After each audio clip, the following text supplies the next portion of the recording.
Alright everyone, it's time for Occult Literature, video number 247, A Book of Giants. This is a bunch of legends and folklore, loosely spiritual in form. It's 252 pages in length, so it is a full-length work, and it's very, very good. If you're interested in the fictional side of sort of spiritual, otherworldly, mythological lore, this is one for you. Cryptozoology. It fits in here, and I'll explain why. Link in the description to my edition of this work on Amazon. Second and third links in the description are to my books blogs on Blogspot and WordPress. If you're interested in cryptozoology, mythology, it's under the folklore heading, and you can get a great deal more there. I think there's like 20 or 30 works in that one header, so have a good time. You'll be busy all afternoon sorting through them. Anyway, this is Lanier's work, and he appears to have been primarily motivated by a desire to compile material from other works and release it in large volumes. This is one of them, and probably the best, and the only one that's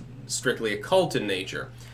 Specifically, from the occult perspective of the day, the last section of the book is about real-life giants.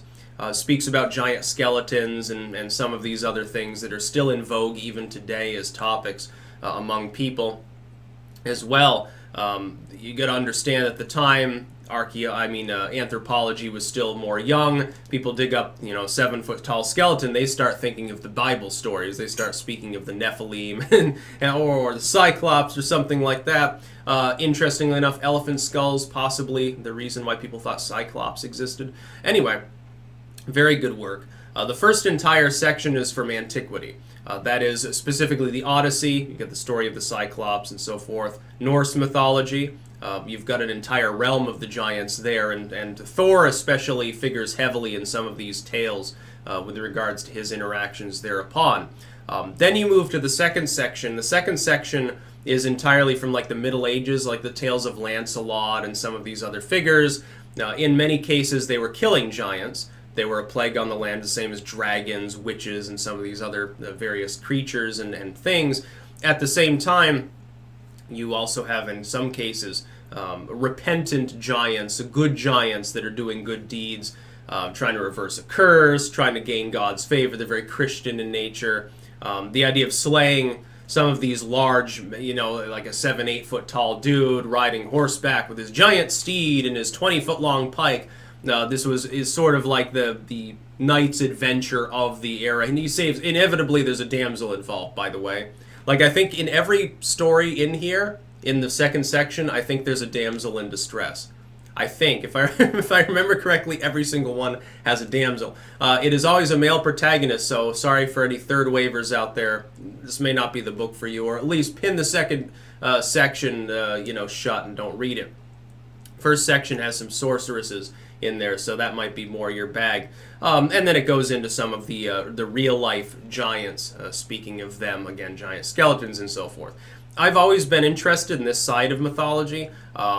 Giants, werewolves, vampires, basically anything that would loosely fit under the header of cryptozoology, even cryptozoology in the discredited sense. Like the idea that there were ever 30, 40 foot tall Cyclops in the world has been largely, we pass over that and we consider it fancy.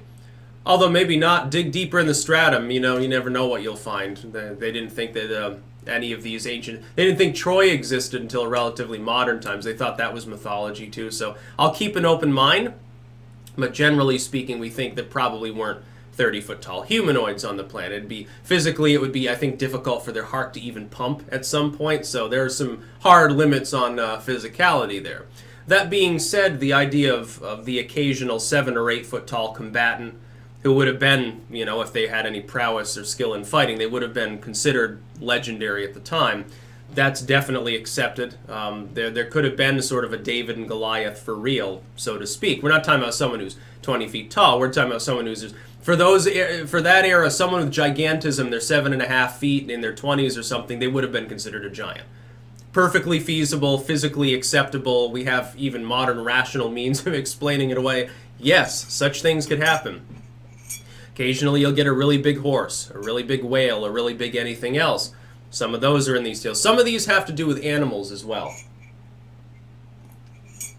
Mostly it has to do with humanoids, men, or like the Titans, giants, giant things, kind of humanoid in some cases, not always.